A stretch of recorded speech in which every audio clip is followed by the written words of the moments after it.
आज हम बात कर रहे हैं दुनिया के सबसे बड़े लोकतंत्र भारत के सामने खड़ी एक बहुत बड़ी संवैधानिक चुनौती के बारे में। ये एक ऐसी समस्या है जो दशकों से पनप रही है और अब वो वक्त आ गया है जब भारत को इसका सामना करना ही पड़ेगा। जरा सोचिए, भारत का जो आज का राजनीतिक नक्शा है, मतलब लोकसभा में किस राज्य को कितनी सीटें मिलेंगी, वो इस साल की जनगणना पर आधारित है। जी हाँ, 1971, मतलब 50 साल से भी ज्यादा पुरानी जनगणना पर। और अब वो साल आ रहा है 2026, जब संविधान पर लगी एक अस्थायी रोक खत्म हो जाएगी और ये भारत को एक बहुत बड़े राजनीतिक हिसाब किताब के लिए मजबूर कर देगी। इसे एक टिक टिक करते हुए टाइम बॉम्ब की तरह समझ सकते हैं, जिसका समय अब बस पूरा होने ही वाला है। ये एक ऐसा टकराव है जिसे टाला नहीं जा सकता, जहां लोकतंत्र के दो सबसे बुनियादी आदर्श आमने सामने आकर खड़े हो जाएंगे। तो चलिए इस बेहद पेचीदा मुद्दे की एक एक परत को खोलते हैं, समझते हैं कि ये समस्या आखिर है क्या, ये बनी कैसे और क्या इसका कोई हल निकल सकता है। देखिए, इस पूरे संकट के केंद्र में एक प्रक्रिया है जिसे कहते हैं परिसीमन या डिलिमिटेशन। ये एक ऐसी प्रक्रिया है जो दशकों से रुकी हुई है और यही इस पूरे मुद्दे की असली जड़ है। आसान भाषा में अगर समझें तो इसका मतलब है चुनावी क्षेत्रों की सीमाओं को फिर से बनाना। जैसे जैसे किसी इलाके की आबादी बदलती है तो ये सुनिश्चित करना जरूरी हो जाता है कि हर सांसद लगभग बराबर संख्या में लोगों का प्रतिनिधित्व करे। अब आते हैं इस बहस के पहले और सबसे बड़े सिद्धांत पर, वो लोकतांत्रिक आदर्श जो कहता है कि हर नागरिक के वोट का वजन बराबर होना चाहिए। ये कोई नया विचार नहीं है, ये तो हमारे संविधान की बुनियाद में ही लिखा है। अनुच्छेद 81 बिल्कुल साफ कहता है कि प्रतिनिधित्व जनसंख्या के आधार पर ही होना चाहिए ताकि निष्पक्षता बनी रहे। सीधी सी बात है, जिस राज्य की आबादी ज्यादा, उसे लोकसभा में उतनी ही ज्यादा सीटें मिलनी चाहिए। तो सवाल ये उठता है कि अगर संविधान में सब कुछ इतना साफ है तो आज हम इस मुश्किल में फंसे क्यों हैं? इसकी वजह एक ऐतिहासिक फैसला है जो एक अच्छी नीयत से लिया गया था, लेकिन वक्त के साथ वो खुद एक बहुत बड़ी समस्या बन गया। इस राजनीतिक टाइम बम की घड़ी असल में 1976 में सेट की गई थी। इमरजेंसी के दौरान 42वें संशोधन के जरिए लोकसभा सीटों को 1971 की जनगणना पर फ्रीज कर दिया गया। फिर बाद में 2003 में 84वें संशोधन ने इस रोक को 2026 तक और आगे बढ़ा दिया।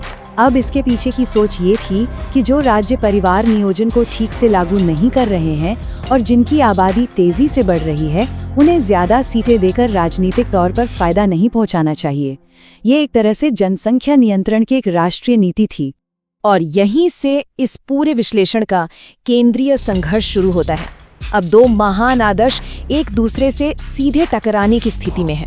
एक तरफ है एक व्यक्ति एक वोट का सिद्धांत, जो कहता है कि प्रतिनिधित्व तो जनसंख्या के हिसाब से ही होना चाहिए। ये उत्तरी राज्यों के पक्ष में जाता है जहां जनसंख्या वृद्धि ज्यादा रही है। तो दूसरी तरफ है सहकारी संघवाद का सिद्धांत। ये कहता है कि भारत सिर्फ एक केंद्र नहीं बल्कि राज्यों का एक संघ है, एक पार्टनरशिप है। और ये उन दक्षिणी राज्यों की रक्षा करता है जिन्होंने राष्ट्रीय नीति का पालन करते हुए अपनी जनसंख्या को नियंत्रित किया। तो मतलब सबसे बड़ी विडंबना यही है कि जिन राज्यों ने राष्ट्रीय लक्ष्य को हासिल किया, आज वही अपनी राजनीतिक ताकत खोने की कगार पर खड़े हैं। उन्हें ऐसा महसूस हो रहा है कि उन्हें अच्छा काम करने की सजा दी जा रही है। और देखिए, संघवाद कोई छोटी मोटी बात नहीं है।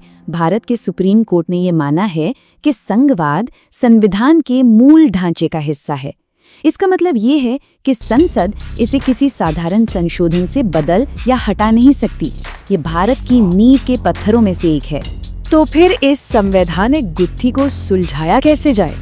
चलिए, प्रेरणा के लिए एक ऐसे लोकतंत्र की तरफ देखते हैं जहां का नजरिया बिल्कुल अलग है, यूनाइटेड किंगडम।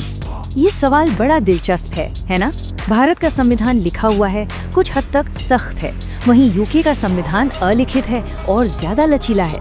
तो क्या इस लचीलेपन में हमारे लिए कोई सबक छिपा है? देखिए, यूके के मॉडल से 3 खास बातें निकल कर आती हैं जिन्हें भारत के लिए एक रास्ते के तौर पर देखा जा सकता है। डिवोल्यूशन, एक मजबूत दूसरा सदन और संवैधानिक परंपराएं। पहला है डिवोल्यूशन। इसका सीधा सा मतलब है केंद्र से राज्यों को ज्यादा ताकत देना।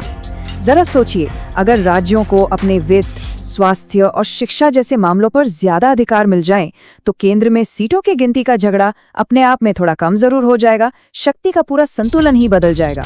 दूसरा आइडिया है राज्यसभा को और मजबूत बनाना, शायद कुछ अमेरिका के सेनेट की तरह।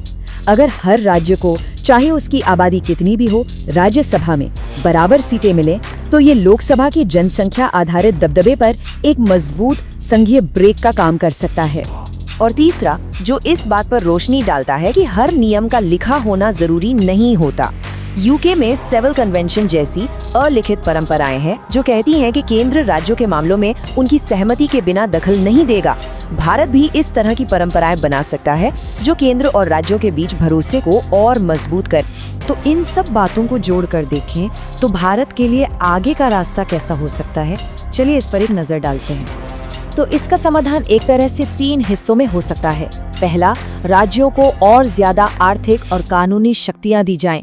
दूसरा, राज्यसभा में सुधार करके हर राज्य को बराबर की आवाज दी जाए। और तीसरा, ऐसी नई परंपराएं बनाई जाएं जो क्षेत्रीय हितों की रक्षा करें।